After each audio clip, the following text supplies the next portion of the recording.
Welcome to the Common Good Podcast. We're in the midst of an 8-week series where we're dropping mini episodes on Tuesday, which are being produced in partnership with The Hive, a center for contemplation, art, and action, as a part of an ongoing class they're offering called Election Brave Space, Compassionate Resilience for Our Shared Future.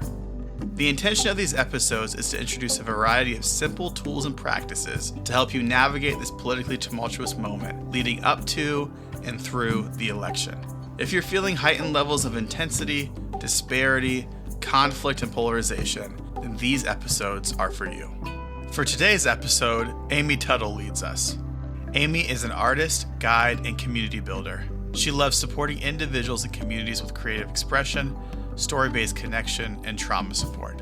Amy believes the arts are a deep resource for personal growth, community building, and cultural transformation.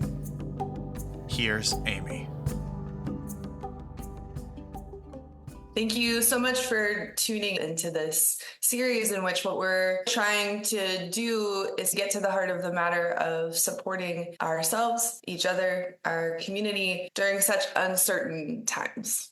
So if you're feeling a wobble in your system, that makes sense. If it is feeling difficult to stay grounded and connected, that makes sense too. As we try to navigate the spin and hum, the buzz of the world, just know that you're in really good company as we're all listening deeply and looking for tools to support us in not only processing and digesting the world as it is right now in this moment, but also lensing into a deeper internal sense of care and belongingness, knowing that what it is our birthright around humanity is the way of connection and the way of belonging. And so just wanting to spend a little bit of time with you to share a little practice that I think might be useful during these moments of heightened intensity. One practice that's really supporting me right now that I'd love to recommend to everybody is the practice of embodying poetry and carrying poetry with us for the day. Sometimes there's a poem that's so compelling to us that we might even carry it with us for like a lifetime. When we have beauty close at hand, when the inner world starts to get wobbly as a mirror of the wobbliness of the outer world, there's something to plug into that's inspiring, that's gorgeous, that we really love. Poems can be so instructional. Poems also are often derived from human archetypes. And so really great poets understand fundamentally the map of the human psyche and are able to write in a way that somehow feels relevant to so many people.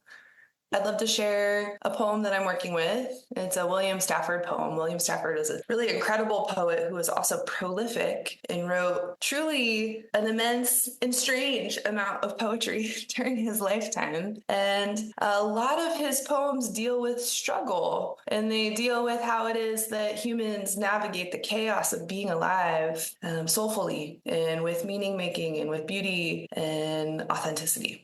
This poem is one of his poems to poetry, an ode to poetry. Sometimes those are called Ars Poetica.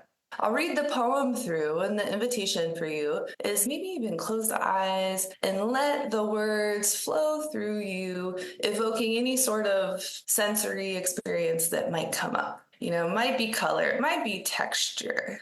You might have a visual experience with words and phrases from the poem. It might bring emotion. So I'll read it through one time and just let yourself drink it in. And then I'll read it through a second time. In the second reading, listen for a word or phrase that you would like to take with you for a little while. Something that you'd like to carry. Maybe it's something that you take on a walk. Maybe it's something you gently repeat before falling asleep. Maybe it's something you write to in the morning. But let it become a tether, a tool, a seed, inspiration to you. Here is an introduction to some poems. Look. No one ever promised for sure that we would sing. we have decided to moan. In a strange dance that we don't understand till we do it, we have to carry on. We have to carry on. Just as in sleep, you have to dream. The exact dream to round out your life.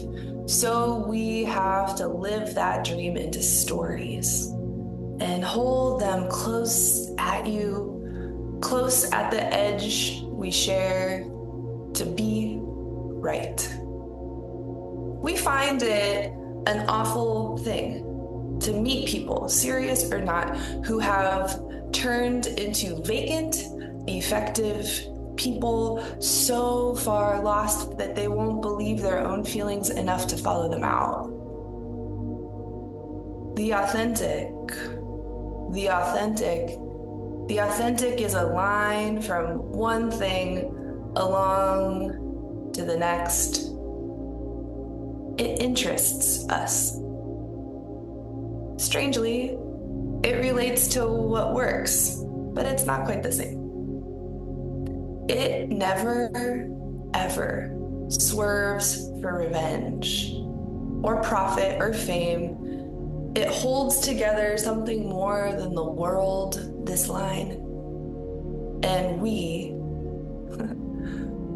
are your wavery efforts at following it. Are you coming? Are you coming? Good. Now it is time. So catching a few nice deep breaths, breathing all the way into the belly and pelvis and letting those ribs take up space. Exhaling anything that needs to be released. This time, I'll read the poem again and listen for a line. Might even just be a word, one that stands out and connects to you with resonance and depth. And that's a gift to take with you. So here is an introduction to some poems. Look, no one ever promised for sure that we would sing. No one ever promised for sure that we would sing. We have decided to moan. In a strange dance that we don't understand till we do it, we have to carry on. Just as in sleep you have to dream. The exact dream to round out your life. So we have to live that dream into stories and hold them close at you, close at the edge we share to be right. We find it an awful thing to meet people, serious or not, who have turned into vacant, effective people. So far lost that they won't believe their own feelings enough to follow them out. The authentic is a line from one thing along to the next.